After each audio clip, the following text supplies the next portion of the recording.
Magic Detective, starring the world's greatest living magician, Blackstone. It tells you the inside story of Death in the Crystal.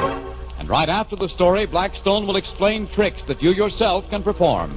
Reveal the guarded secrets of the world's greatest living magician.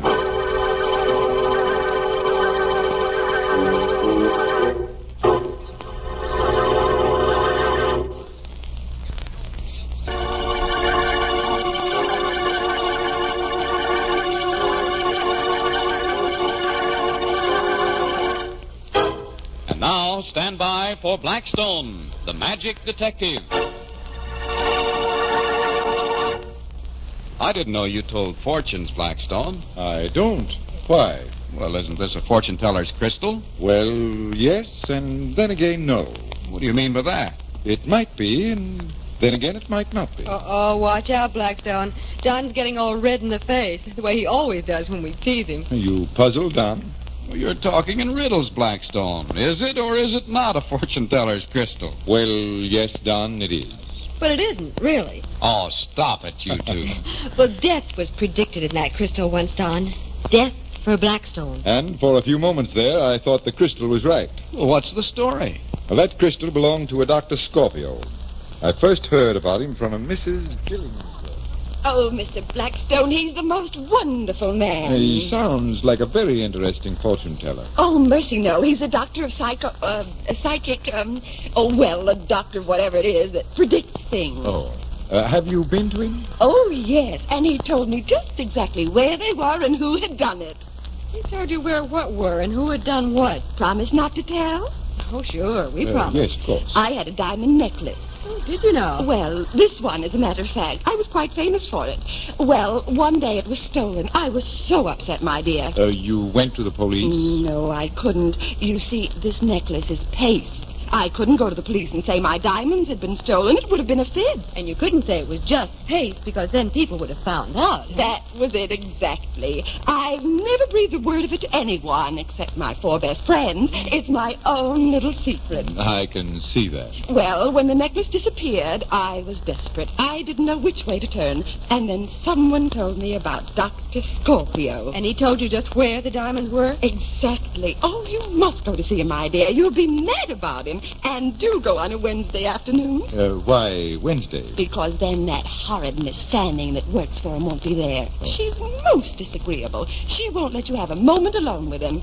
I've often felt that there was more between them than meets the eye. But one mustn't gossip, must one? Well, I've got to be running along now. Goodbye, all. Goodbye. Golly, what a woman. Rhoda? I think it might be interesting to pay Dr. Scorpio a visit on Wednesday.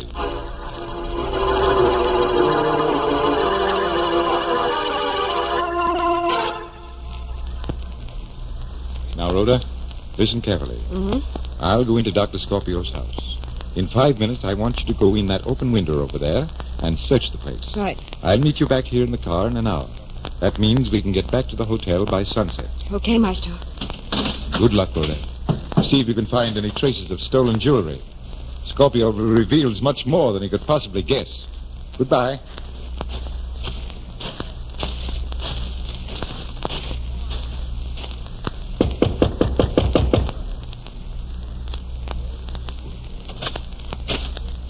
Yes. I would like to see Dr. Scorpio, please. I am here. May I come in? I've heard that you might help me to recover a pin I lost a few days ago. Oh, yes, come in. Right down this way. In here. Thank you. Now, won't you take that chair? Oh, yes, thank you. Now, about this pin of yours. I want you to understand that I cannot always find jewels for people. I am not a fortune teller, but a doctor of the occult sciences.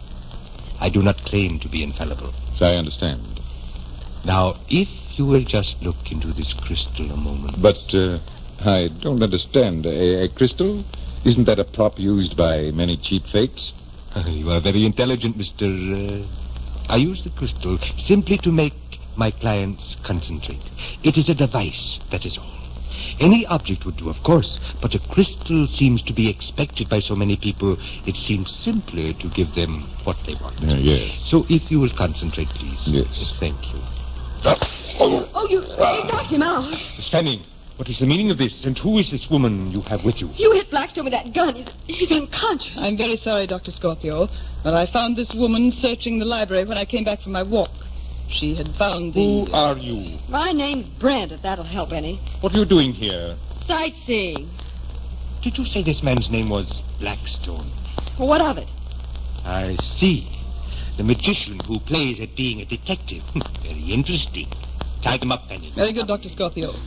The gentleman seems to be unconscious, so I shall bind up the young woman first. You take your hands off Gladly. me.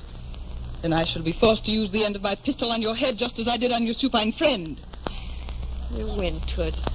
Where do you want me to go? Sit in that chair, my dear. Ah, that's it. And I'll bind you. That's right. And through there. And through there. I'm tying up your detective friend, Miss Brent. What? Where? Oh, my head. Oh, are you all right, Blackstone? I think so. What hit me? Where? Oh. Your little ruse didn't work, Mr. Blackstone. Your assistant discovered our very profitable game, I'm sorry to say. But the information won't do you any good. Doctor, don't you think it might be a very good idea to do away with these two? I have my gun. All in good time. It is almost sunset. As soon as it is dark, you and I will leave for, shall we say, greener pastures? You wouldn't dare kill us. Perhaps not. But we can leave you here to starve to death. It'll be months before anyone will come into the house. My clients are used to my going away on research trips. Going away to steal, you mean? Oh, come now, Miss Brent. Must we be coarse? You're tied, Blackstone, and you can't escape. If you move, Miss Fanning will be forced to shoot. It would be a pleasure, my dear doctor. It's a shame the crystal is in back of you, Mr. Blackstone. Or you might be able to read your own death in it. The sun's almost setting, Doctor. Good. Now, I think it might be better if you gagged our two friends. We wouldn't want them to try and shout for help, would we? Give me your gun, so I can keep them covered. Yes. I don't trust the magician. He might try to escape from his ropes. Here you are, Miss Brent. A gag for you. And one for you, Mr. Blackstone. not. He's loose. The magician's loose. But you can't escape. I've got you covered. And I've got Miss Fanning as a shield. You don't dare Hey, shoot. Doctor, never mind. It's your only chance. You've wounded us, Scorpio. Well, take her. Get out. Ow. Now I've got the gun. We're going to take a little trip to the police.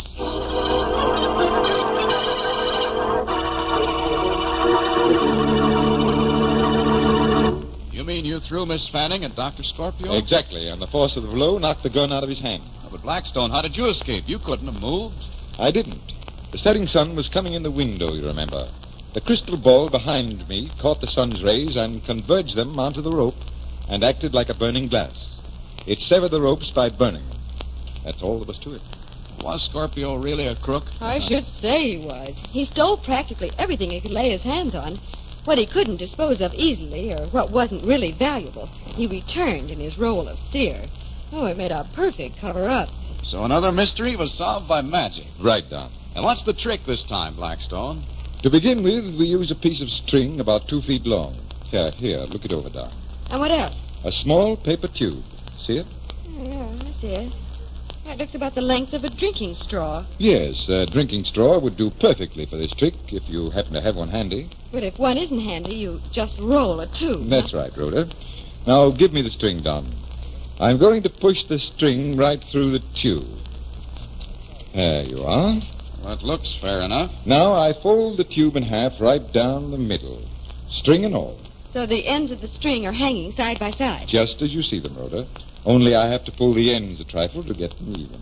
Why do they have to be even, Blackstone? So the magic word will work. There. They're just right. Now, Rhoda, hand me those scissors. Here you are. What are you going to do, cut the string? The string and the tube both, right at the very center. Here goes. You did cut the string. And the paper tube with it. And now the problem is to restore the string, which I do with the magic word. What magic word? The one I just said while you weren't listening. Look, I pull the ends of the tube away. Why, the string is restored, Rhoda. It's as good as ever. Let me see that string. Here you are, Rhoda. Well, it really is restored, isn't it? Restored by magic, Rhoda. And if you can't guess how, I'll be back to tell you.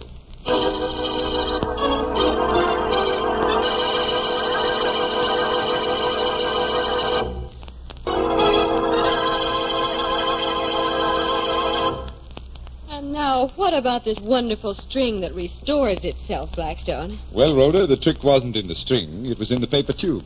Well, how could the tube help work the trick? Well, here's another tube. Just about the size and shape of a drinking straw. Yes, I see it. Well, now take a closer look at the center of the tube. Why, it's been cut like a slit. Let me see the tube, Rhoda. You won't notice it unless you look for it, Don. A short slit cut lengthwise in the center of the tube. Oh, I see it. But how does that help the trick? Well, here's how. I put the string through the tube, Yes, like you did before. and I bend the tube in half with the slit underneath. Well, what happens then? I hold the center of the tube between my thumb and forefinger, and I pull the ends of the string. Then that brings the center of the string down through the slit in the tube. Exactly, Rhoda. Only you can't see the string, can you? Of course not. It's hidden by your thumb and forefinger. So when I cut the center of the paper tube, what happens? Why, you cut the paper, but you don't cut the string. That's the answer, Rhoda. When I draw the pieces of the tube away, there's the string as good as ever. And that's as good a trick as we've ever seen, Blackstone. Our listeners will say the same when they try. I hope you like that trick, ladies and gentlemen. And until next time, this is Blackstone saying good magic and goodbye.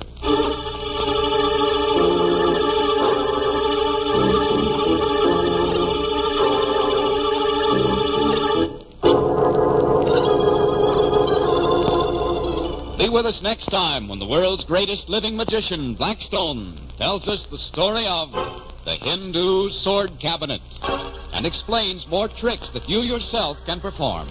Listen in again to Blackstone, the world's greatest living magician.